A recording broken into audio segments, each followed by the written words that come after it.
Ambassador Ta stood before the massive viewport on his ship, watching Earth grow larger as they approached. The blue-green planet looked peaceful from orbit, nothing like the dangerous Deathworld the Galactic Council records described. His slender fingers, with their iridescent skin that shifted colors with his emotions, currently displayed a troubled purple-blue as he contemplated his mission. Behind him, his aides prepared the final diplomatic briefings. No one spoke. They all understood what failure meant. "Ambassador," his first aide Han said quietly, "the humans have granted us landing permission at their Singapore spaceport. They've arranged transport to their defense summit." Ta nodded. "Have they indicated who will meet us?" "A Captain Kim from their United Earth Defense Force," Han replied, checking his datapad. Their message was terse. Ta wasn't surprised. The relationship between Earth and the Council had been strained for decades.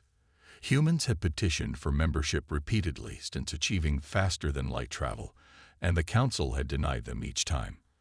Officially, Earth was deemed developmentally unprepared for integration into galactic society. Unofficially, many Council species feared humans. Earth was classified as a Class 9 death world, a planet with environmental conditions so harsh that intelligent life should theoretically never evolve there. High gravity, extreme temperature variations, deadly radiation levels, and an atmosphere that would poison most galactic species. Yet humans had not only survived but thrived, developing a biology that made them stronger, faster, and more durable than most known species. More concerning was their psychological profile. Humans lived short lives compared to most Council races, yet they accomplished more in those brief decades than some species did in centuries. Their drive to expand, explore, and, when necessary, conquer made many Council members nervous. "It's going to be difficult to convince them," Han said, interrupting Ta's thoughts. "Yes," Tai agreed. "But we have little choice. The Void Swarm has destroyed or assimilated 37 worlds in the past year alone. The Crawl battle fleets are gone. The Vex Collective's technology couldn't save them." His skin darkened. "Humans may be our last hope."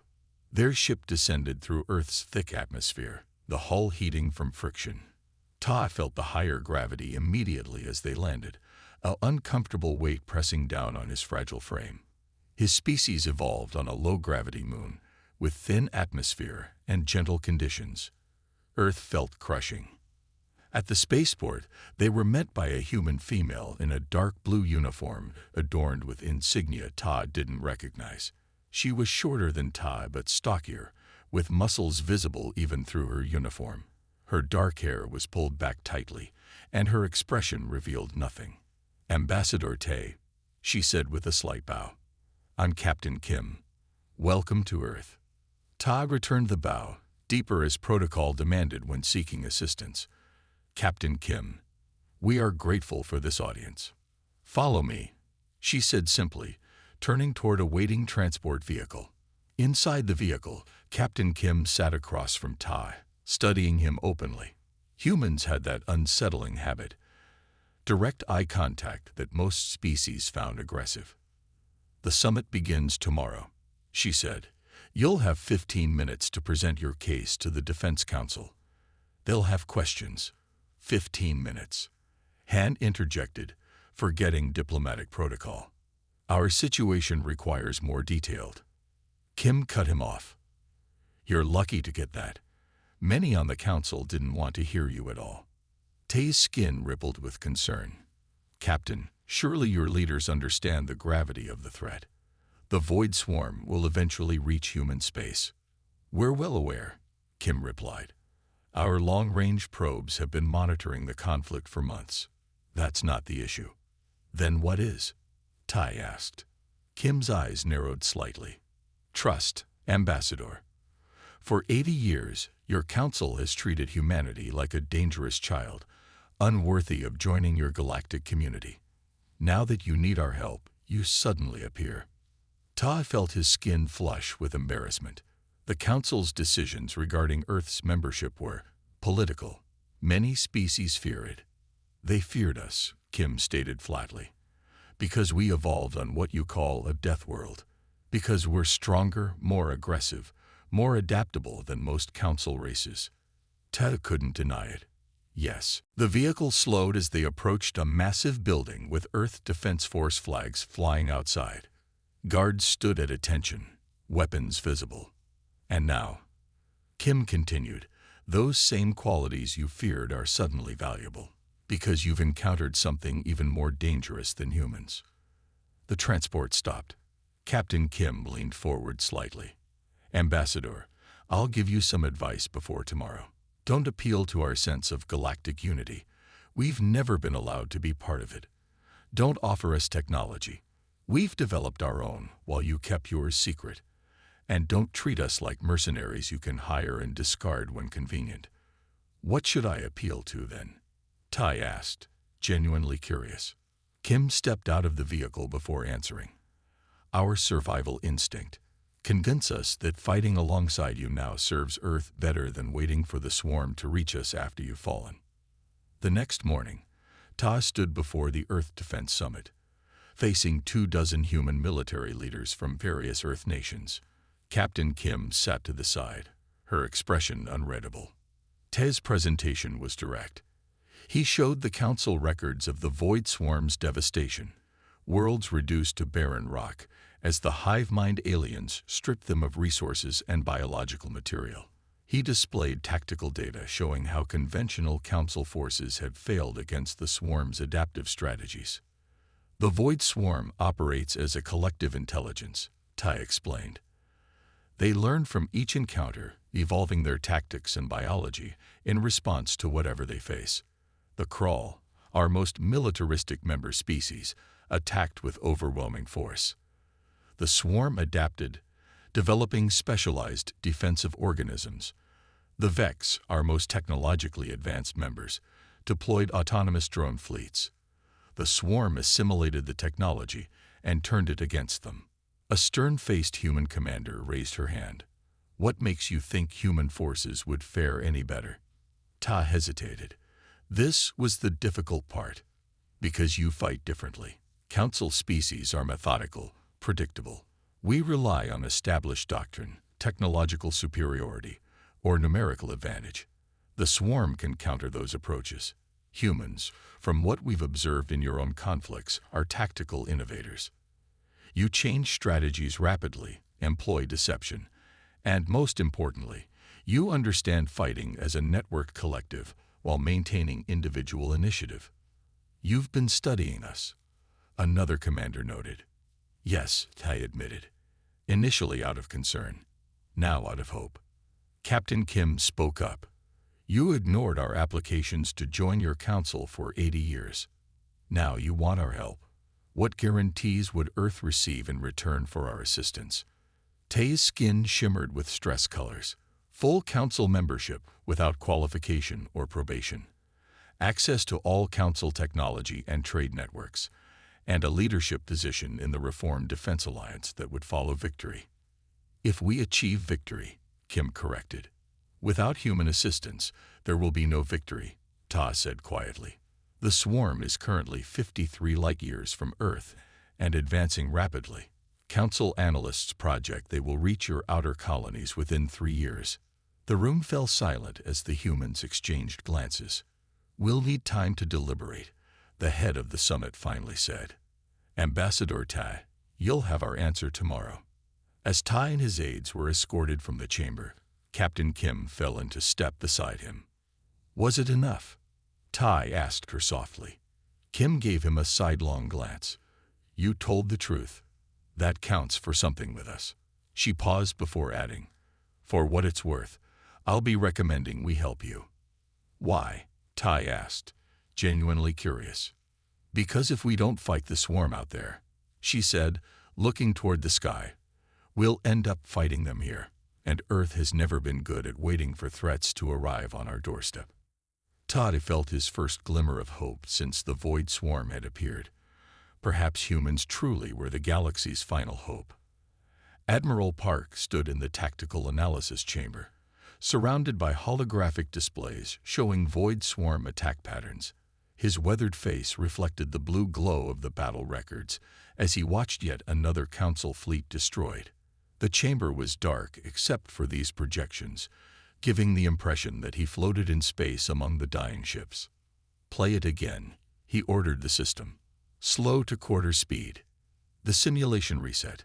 A formation of elegant Council vessels, primary green markers, arranged themselves in a perfect defensive sphere.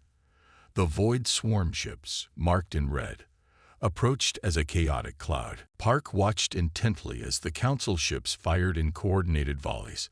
Their weapons were impressive. Antimatter-tipped missiles, graviton beams that warped space itself, quantum disruptors that should have torn apart any conventional ship. Several swarm vessels exploded into fragments. But then came the shift that had captured Park's attention. The remaining swarm vessels didn't retreat or maintain their approach. They changed. Some merged together into larger units. Others split into smaller, faster attackers. Their formation transformed from a cloud into tendrils that probed the Council defense for weaknesses. When they found one, a slightly wider gap between two defending ships, they struck with ruthless precision. Not attacking the ships directly but slipping through the gap, then expanding outward inside the defensive formation. Within minutes, the Council fleet was firing in all directions, their perfect formation shattered. "End simulation," Park said quietly. The door to the chamber opened, and Captain Kim entered, escorting Ambassador Ta. The Centaurian ambassador seemed even more fragile under Earth's gravity than when he'd first arrived 3 weeks ago. "Ambassador," Park greeted him with a respectful nod. "Thank you for providing these battle records." Tay's skin shifted to acknowledgement colors.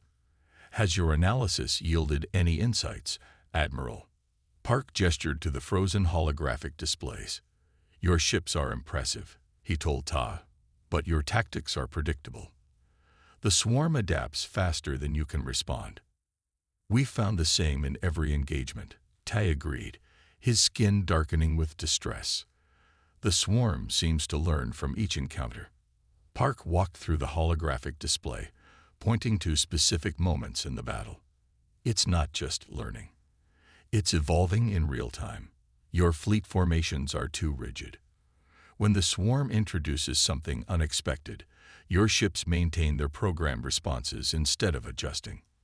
Our captains follow battle protocols established over centuries," Tai explained. "Deviation is considered dangerous and inefficient. Against conventional enemies, perhaps," Park said. "Against the swarm, it's suicide." Park activated another simulation, this one showing Earth's historical battles, naval engagements from centuries past, modern urban conflicts, and recent skirmishes in the asteroid belt between rival mining corporations. "Humans fight differently," he explained. "We establish general objectives and rules of engagement, but we give our field commanders significant autonomy to adapt to changing conditions. Sometimes this leads to failures, but it also produces unexpected victories and prevents an enemy from predicting our movements." Tai studied the battle simulations with interest. "Your approach seems chaotic."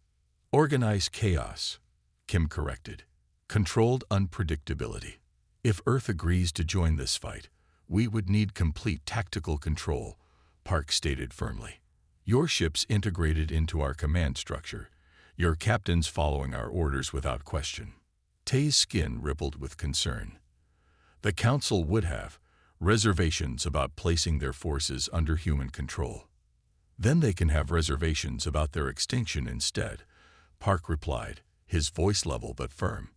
3 days later, the Earth Defense Council reached its decision after tense debates that had divided Earth's nations. Captain Kim escorted Ta to the Council chamber, where Admiral Park waited with Earth's senior military leadership. The vote was close, Park informed the ambassador, but Earth has agreed to intervene against the Void Swarm. Relief washed over Ta's features, his skin brightening to hopeful colors. "The Council will be grateful." "There are conditions," Park interrupted, "non-negotiable ones." He activated a display showing the terms. Earth would command all combined operations. Council forces would be integrated into human battle groups. Council worlds would open their shipyards and resources to human engineers for modifications. Earth would retain salvage rights to any swarm technology captured. These terms give humans complete control, Tai observed, his colors shifting to concern. Yes, Park acknowledged without apology. Because half measures will fail. We're not sending our people to die because your commanders won't adapt. After a tense silence, Ta nodded. I will convey these terms to the Council. I believe they will accept. Good, Park said, because preparations have already begun. Over the next month, Earth's shipyards worked at maximum capacity. Civilian vessels were retrofitted with military systems. Mothballed warships from previous Earth conflicts were recommissioned. The newest antimatter drives were installed in fighters and corvettes. Weapons systems that had only existed as prototypes were rushed into production. Tai watched with growing amazement as Earth transformed into a war machine. What surprised him most was not the technology, much of which was less advanced than Council standards, but the attitude of the humans. At a shipyard orbiting Mars, Tai observed dock workers singing as they installed railguns on transport ships. In a lunar manufacturing facility, engineers celebrated breakthrough moments with impromptu parties. Even the military personnel seemed energized, their training exercises conducted with intensity, but also camaraderie and occasional laughter. One afternoon, as Captain Kim escorted him through the flagship of the human fleet, the dreadnought Terran Vengeance, Ta finally asked the question that had been troubling him.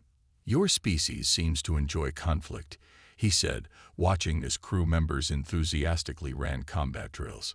Kim paused, considering her response carefully. We don't enjoy it, she replied. We're just very, very good at it. She led him to a memorial wall near the ship's command center. It displayed thousands of names, casualties from Earth's previous wars. Humans have been fighting each other since before we had written language, Kim explained. Not because we love it, but because we've had to. We evolved as both predator and prey on a world full of dangers. Conflict shaped us. She touched one of the names on the wall. We've learned to channel that evolutionary heritage, the aggression, the strategic thinking, the ability to function under extreme stress. We prepare for war thoroughly because we know its cost. Admiral Park joined them, carrying a sealed data core. The fleet is nearly ready, he informed them. 180 warships, plus support vessels. We leave in 3 days. So few? Tai asked, alarmed. The swarm controls thousands of vessels. Quality over quantity, Park replied. And unpredictability over brute force. He handed identical data cores to his assembled captains during the final briefing. These contain your mission parameters and initial objectives. They're sealed until we reach the combat zone. You're not telling your own captains the battle plan? Tai asked, puzzled. They know their roles, Park explained, but the complete strategy remains compartmentalized. No single captain knows the entire plan. Why? Park's expression hardened. Because the swarm adapts to patterns, so we're ensuring there are none to find. Each battle group has different orders, different approaches, different contingencies. And if the swarm still adapts? Tai asked. Then we adapt faster, Kim said with quiet confidence. That's what humanity does best. As the Earth Defense Fleet made final preparations for departure, Tai watched with a mixture of hope and trepidation. These loud, confident Deathworlders were unlike any species he had encountered in his diplomatic career. Their approach to warfare seemed chaotic, improvisational, almost reckless. Yet as he observed Admiral Park calmly issuing final orders, Tai realized that beneath the apparent chaos lay a deeper pattern, a flexibility of thought and action that the rigid council had never embraced. Perhaps that was exactly what was needed against an enemy that consumed everything in its path. For the first time since the Void Swarm appeared, Ta felt a flicker of genuine hope. The combined human council fleet dropped out of hyperspace at the edge of the Proxima Nebula. The massive cloud of cosmic dust and gas glowed with eerie purples and blues, backlit by distant stars. Through gaps in the nebula, flashes of weapons fire were visible. The last Council defensive line fighting a desperate holding action against the Void Swarm. On the bridge of the Terran Vengeance, Admiral Park stood calmly as status reports flooded in. The massive view screen showed hundreds of Council ships arranged in a traditional defensive formation, a sphere with their most powerful vessels at the core and smaller ships forming the outer shell. Against them, thousands of Void Swarm vessels swarmed like insects. The bioorganic ships varied in size from tiny fighter equivalents to massive carrier organisms. They attacked in coordinated waves, probing for weaknesses in the Council defense. Status of the Council defensive line, Park asked. Failing, sir, his tactical officer replied. They've lost 30% of their ships in the last 12 hours. At current rates, they'll be overrun within a day. Ambassador Ta stood nearby, his skin pale with stress as he watched his people dying. We must reinforce them immediately.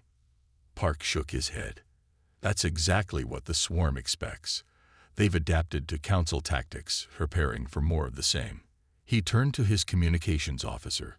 All ships, execute Operation Hornet's Nest.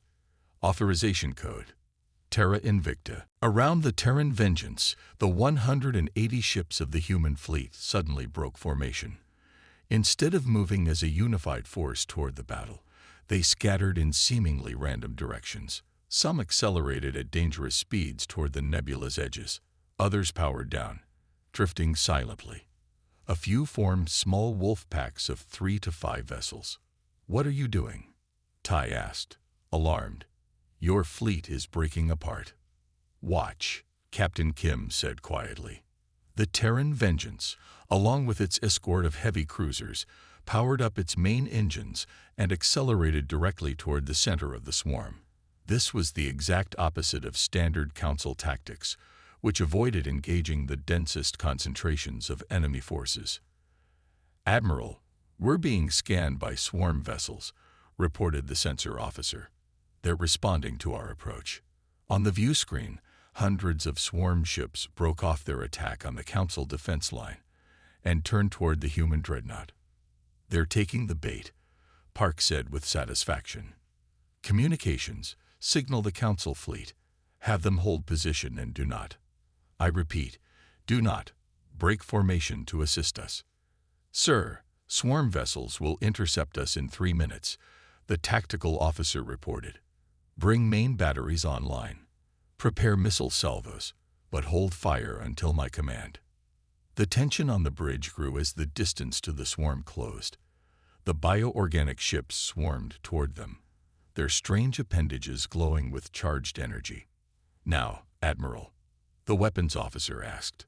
Not yet, Park replied, his eyes fixed on a secondary display showing the positions of all human ships throughout the nebula. Small dots of blue light were moving into position around the edges of the massive swarm formation. The first swarm vessels reached firing range and launched attacks against the Terran Vengeance. Energy beams splashed against the dreadnought's shields. Shields at 90%, reported an officer. Still Park waited, watching his tactical display. More and more swarm ships redirected toward the human flagship, drawn by the obvious threat. Finally, Park nodded. Now, execute Phase 2. The communications officer sent the coded signal. Across the nebula, human ships that had been hiding or drifting suddenly accelerated to attack speed. But they weren't targeting the swarm ships themselves. Magnify Sector 7, Park ordered. The view screen zoomed in on a cluster of unusual structures floating among the swarm ships. Unlike the bioorganic vessels around them, these were crystalline structures glowing with internal light, quantum communication nodes that linked the hive mind across the vast swarm. A squadron of human corvettes dropped out of stealth mode directly above one such node. They fired specialized EMP weapons designed specifically for this target. The crystalline structure pulsed erratically, then went dark. Throughout the nebula, human ships executed similar precision strikes against dozens of communication nodes. The swarm is reacting, the tactical officer reported. They're breaking off their approach to protect the remaining nodes. But it was too late. The human ships had achieved surprise, and nearly half of the communication nodes were already destroyed or disabled. On the view screen, the swarm's movements began to change. Where once they had moved with perfect coordination, individual ships now seemed confused, some colliding with each other, others firing at empty space. All ships, engage primary targets, Park ordered. Terran Vengeance, main batteries fire. The massive dreadnought unleashed its weapons. Particle beams, railgun projectiles, and antimatter missiles struck the disorganized swarm vessels. Without their hive mind coordination, they were vulnerable. The Council ships, still maintaining their defensive formation, watched in amazement as the swarm attack faltered. Council fleet, this is Admiral Park. The enemy's coordination is compromised. Engage at will, following targeting data we're transmitting. The battle lasted another 4 hours, but the outcome was decided in the first 30 minutes. Without their hive mind advantage, the Void Swarm fell into disarray. Individual ships fought fiercely, but without the terrifying coordination that had made them nearly invincible.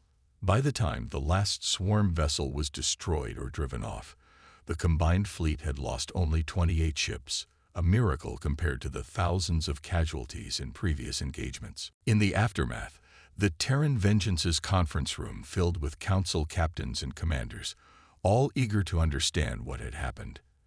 Ambassador Ta stood beside Admiral Park, his skin glowing with victorious colors. "You knew their weakness," Ta said. "How?" "Our best scientists studied the swarm for months without identifying their communication system. We recognized ourselves in them," Park replied. "Hive species on Earth use similar communication methods." He activated a hologram showing Earth insects, bees, ants, and termites. "These creatures evolved collective intelligence on our world," Park explained. "They use chemical signals, vibrations, and visual cues to coordinate complex behaviors. We've been studying them, and in some cases, fighting them, for our entire history." Captain Kim joined the explanation. "When we analyzed the swarm battle footage, we saw patterns familiar to us from Earth hives. Their ships moved like bees defending a hive from threats, or ants swarming a food source. Once we recognized the pattern," Park continued, "we looked for the communication method. All hives have vulnerabilities. The queen, pheromone trails, or communication nodes. The quantum crystalline structures were clearly not weapons or propulsion. They had to be communication." A council commander stepped forward. "Why didn't the swarm adapt to your attack?" "They've always adapted to our strategies." "Because we didn't give them time," Park said simply. "Adaptation requires information processing. By targeting their communication system first, we interrupted their ability to collectively analyze and respond. Individual ships continued fighting, but they couldn't coordinate a species-wide adaptation." "And the scattered deployment of your fleet?" another council captain asked. "Confusion and distraction," Kim explained. "We presented too many potential threats simultaneously, while their main force focused on our flagship, the obvious threat. Our smaller ships positioned themselves for the real attack."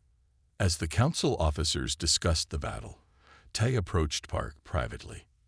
"This victory is significant," Ta said, "but the swarm controls many systems.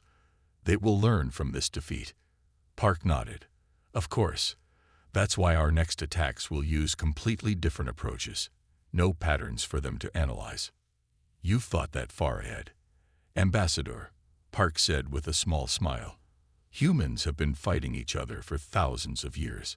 We've learned that the moment you become predictable, you become vulnerable." As the debriefing continued, reports arrived from across the nebula.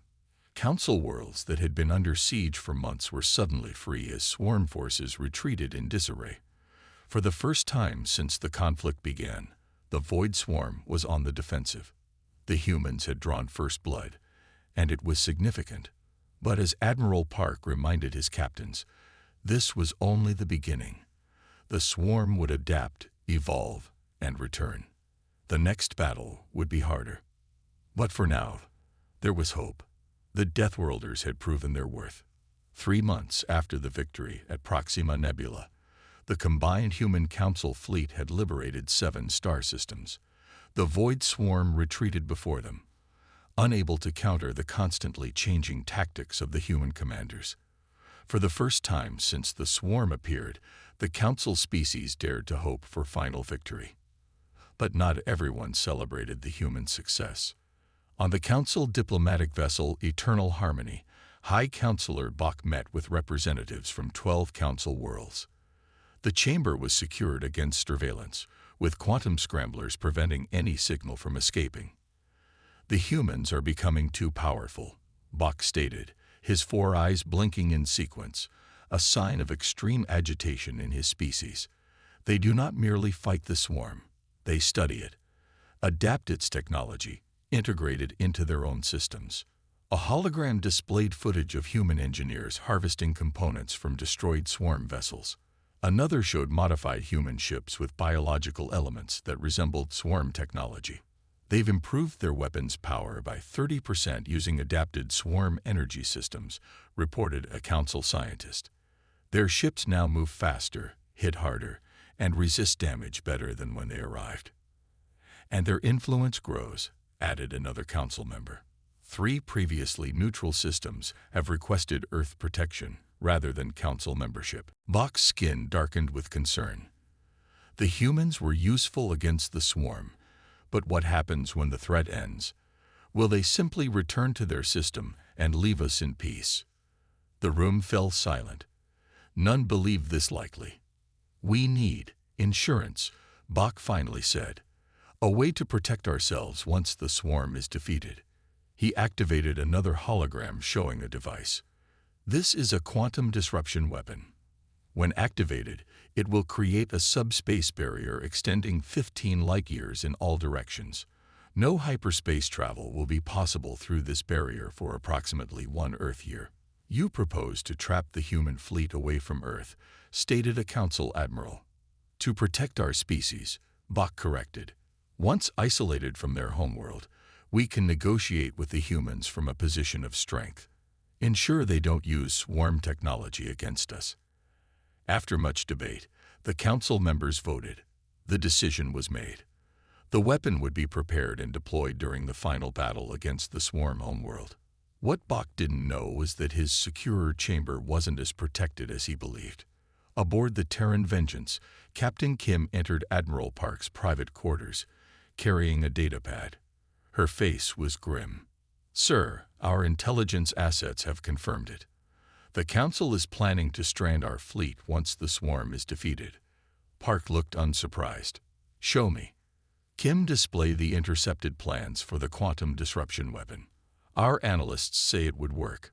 We'd be cut off from Earth for at least a year, with limited supplies and surrounded by Council forces who suddenly don't need us anymore," Park added, his voice calm despite the betrayal. "How did you obtain this?" "We had suspicions since week 3, Kim explained. Council ships were receiving encrypted communications outside normal channels. I placed surveillance devices during diplomatic exchanges." "Does Ambassador Ta know?" Kim shook her head. "I don't believe so.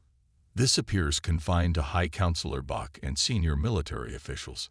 Park stood and walked to the viewport.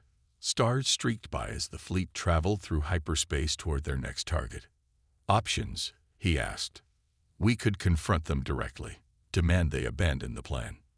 They would deny it and accelerate their timeline.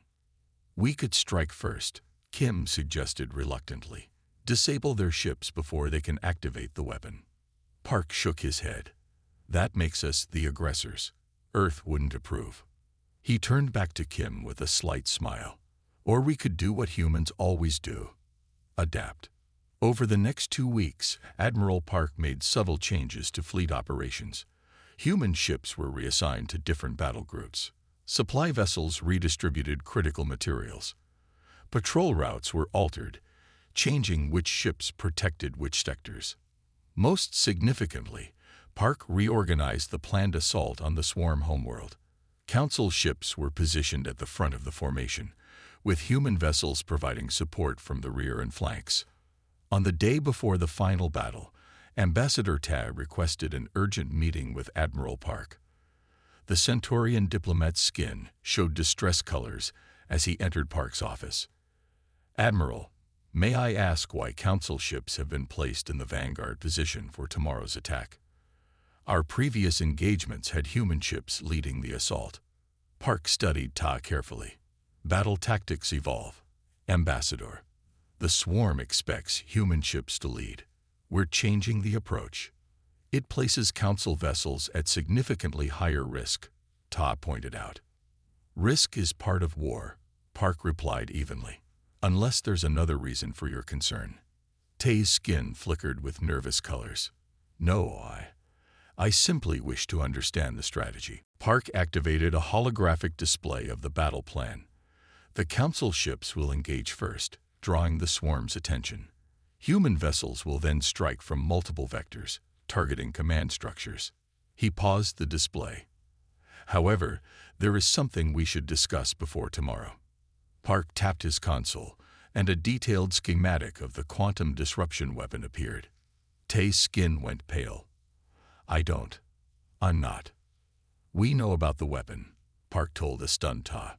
"We know the Council plans to activate it once the swarm is defeated, trapping our fleet far from Earth."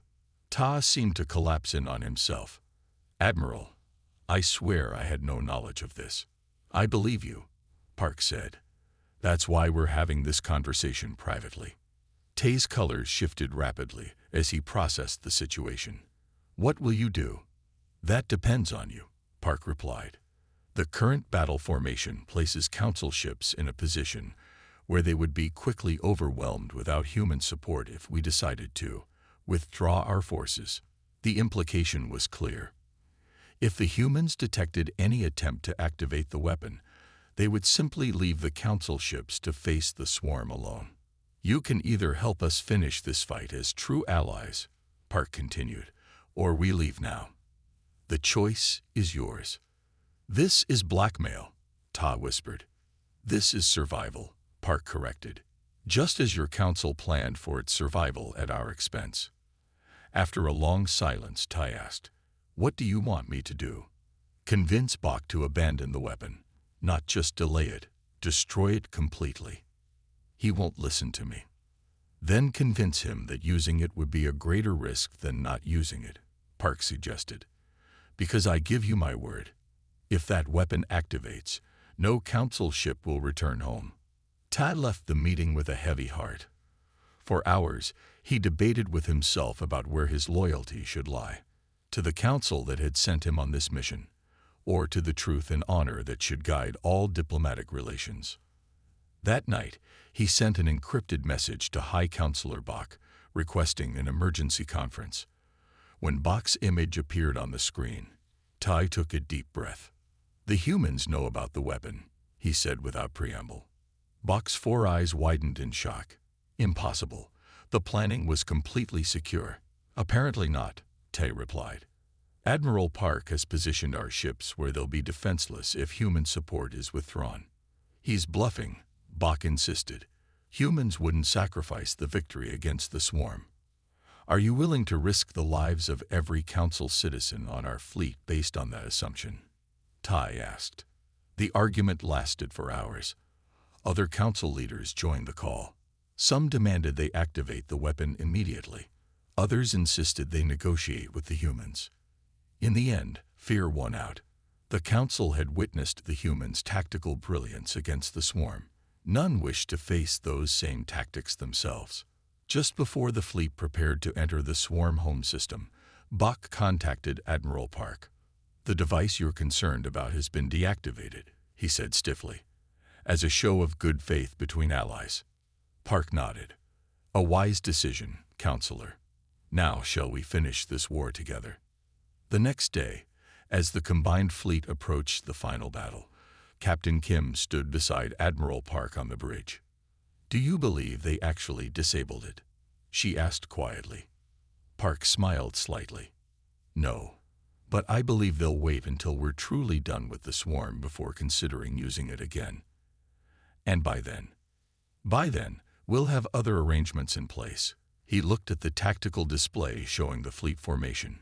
Humans are very good at adaptation, Captain. It's how we survived our death world. The fleet moved forward toward the swarm homeworld, outwardly united despite the broken trust between them.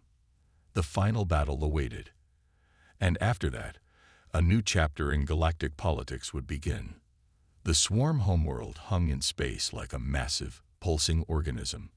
Unlike the beautiful planets most species evolved on, this world had no oceans or continents, just an interconnected mass of biological structures covering its entire surface. Massive tentacle-like appendages reached into orbit, connecting to space stations and shipyards that grew rather than being built. As the combined fleet emerged from hyperspace, sensors detected thousands of swarm vessels moving to defensive positions. At the center of the system, a structure larger than any they'd encountered before orbited the planet, the Hive Queen's personal vessel. All ships, battle positions. Admiral Park ordered from the bridge of the Terran Vengeance. Execute Operation Final Sting. The human and council vessels moved with practiced coordination. 3 months of fighting together had forged them into an effective force despite the lingering distrust. Council ships formed the outer perimeter, while human vessels organized into strike teams. First wave, engage, Park commanded. The battle began with a massive barrage from the fleet's heaviest weapons. The swarm responded with countless ships launching from the planet's surface. Unlike previous encounters, these defenders fought with desperate ferocity, protecting their homeworld and their queen. Captain Kim coordinated the fighter squadrons from her command station. The swarm is adapting faster here, she reported. Their response times are nearly double what we've seen before. They're closer to the queen, Park explained. The neural network is stronger. The first day of battle saw brutal fighting throughout the system. Human and council ships pushed forward meter by meter, suffering heavy losses, but inflicting greater damage on the swarm. By nightfall, they had established a foothold in the outer system, but remained far from the primary target. During the brief lull in fighting, Park called a meeting with his senior officers and Ambassador Ta. The Queen is the key, Park explained, pointing to the massive structure. Our scientists believe she controls the entire neural network. Standard weapons won't penetrate her defenses. He activated a hologram showing the new weapon, a delivery system carrying thousands of microscopic robots. These nanites are designed to infiltrate the Queen's neural network and disrupt her connection to the swarm, he explained. But they must be delivered directly to her vessel. The defenses around the Queen are impenetrable, Tay objected. No ship could get close enough. Not from space, Park agreed, which is why we're sending in ground forces. The room fell silent. Ground assault against the swarm had never been attempted. Insanity, muttered a council commander. Perhaps, Park acknowledged, but we've developed specialized battle armor that can resist the swarm's biological weapons. The Queen's vessel connects to the planet's surface here. He highlighted a location. A small team can enter through this access point and reach the Queen's chamber. Who would volunteer for such a mission? Ty asked. Park's expression was grim. I already have volunteers. The second day of battle focused on creating a corridor for the assault team. Human Marines in powered armor launched from transport ships, using short-range teleporters to bypass the outer defenses of a swarm carrier vessel. Once aboard, they fought through corridors of living tissue, placing charges at key points. The carrier ship's explosion created a gap in the swarm defenses. Through this gap, a specially modified stealth vessel carried the main assault team toward the planet's surface. Captain Kim led the ground team, her powered armor gleaming as she checked her weapons. 20 human Marines and 5 Council Special Forces joined her, the best warriors of multiple species united for one critical mission. Remember, the objective is the delivery system, she reminded them. We place the package at the neural junction point, then extract immediately. The stealth ship landed under heavy fire. The moment the ramp lowered, swarm drones swarmed toward them. The battle was immediate and intense. "Move forward," Kim ordered, her rifle firing specialized ammunition designed to penetrate swarm biological armor. The team fought their way through twisting corridors of living tissue. The environment itself was hostile. Walls secreted acidic compounds, floors shifted unexpectedly, and ceiling membranes dropped ambush predators. 3 hours of brutal fighting brought them to the neural junction, a massive chamber where glowing tendrils connected the planet to the Queen's vessel above. The team had lost 7 members, but the package remained intact. "Set the device," Kim ordered. As her engineers worked, swarm defenders converged from all directions. The team formed a defensive perimeter, fighting desperately to buy time. "Device activated," reported an engineer. "Nanites deploying." The microscopic robots swarmed up the neural pathways toward the Queen. Now the team needed to survive long enough for them to work. "Fall back to extraction point," Kim ordered. The retreat was more difficult than the advance. Swarm forces cut off their original route, forcing them through increasingly dangerous sections of the living structure. Kim lost 4 more team members before they reached the extraction point. The stealth ship was damaged, but operational. As they lifted off, Kim watched the planet's surface through a viewport. Across the biological landscape, spasms rippled outward from the neural junction as the nanites spread through the system. The 3rd day of battle brought the decisive moment. Throughout the swarm fleet, ships began behaving erratically. Some fired on their allies, others drifted aimlessly. The nanites had reached the Queen, disrupting her control over the hive mind. "All ships, commence final attack," Admiral Park ordered. The combined fleet converged on the Queen's vessel, now vulnerable without its coordinated defenses. Precision strikes targeted critical systems identified by intelligence gathered during the ground mission. With a final massive barrage, the Queen's vessel broke apart. Sensors detected the death of the neural network's central consciousness. Across the system, swarm ships fell into disarray. Without the Queen's guidance, they reverted to primitive, uncoordinated behavior, dangerous individually, but no longer a coordinated threat to galactic civilization. The war that had threatened to exterminate all Council species ended not with the destruction of the swarm, but with its reduction to a manageable, non-sentient state. 3 days after the battle, representatives from all Council worlds gathered aboard the Terran Vengeance for the formal surrender ceremony. Captain Kim, still recovering from injuries sustained during the ground mission, stood beside Admiral Park as High Counselor Bach approached. "The Council acknowledges humanity's critical role in our survival," Bach stated formally. "We await your terms." Everyone expected demands for territory, technology, or other concessions. The humans held all the power now. Their fleet was intact while the Council forces had suffered heavy losses. Admiral Park activated a holographic display showing a document. "These are our proposed terms: full membership for Earth in the Galactic Council, with equal rights and responsibilities, open technology exchange between all member species, and a combined defense force under joint command to ensure no future threat endangers any of our worlds." Bach's 4 eyes blinked in confusion. "These terms are equitable. You could demand our surrender." "That's not why we fought," Park replied, looking around at the representatives of dozens of species. "We fought because extinction is unacceptable for any species." In the days that followed, details of the agreement were negotiated. Human engineers helped rebuild damaged Council worlds. Council scientists shared technologies that Earth had yet to develop. The remnants of the swarm were contained within their home system, studied, but never again allowed to threaten the galaxy. 1 year later, the Galactic Council convened in its new headquarters, a space station orbiting a neutral star designed with environments suitable for all member species. Now Admiral Kim, promoted after Captain Kim's heroism in the final battle, addressed the assembled representatives. "1 year ago, many of you viewed humans with suspicion or fear," she began. "You called Earth a death world and warned that we would bring violence and chaos to the galaxy." She walked slowly around the chamber, making eye contact with various council members. including Bach, who had the grace to look uncomfortable. Earth is indeed a death world, a planet of extremes that shaped our evolution. But that harsh cradle didn't make us conquerors. It made us stubborn, adaptable, and unwilling to accept defeat, for ourselves or for our allies, even allies who planned to betray us.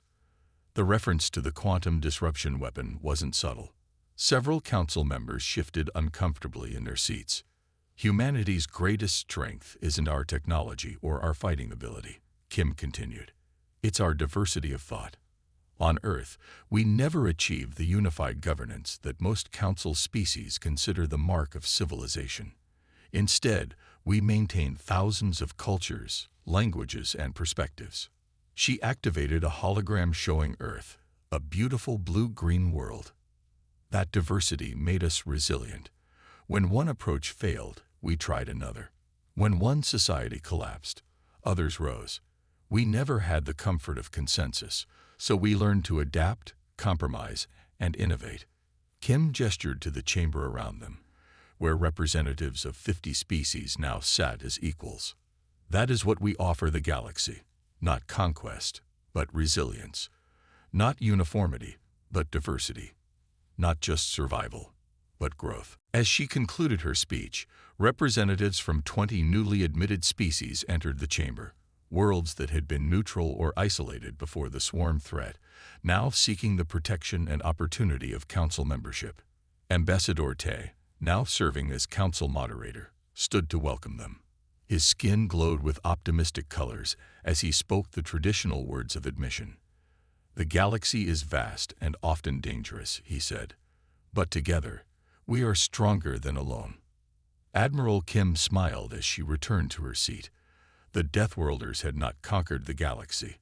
They had helped save it, and in doing so, had transformed it into something better than before.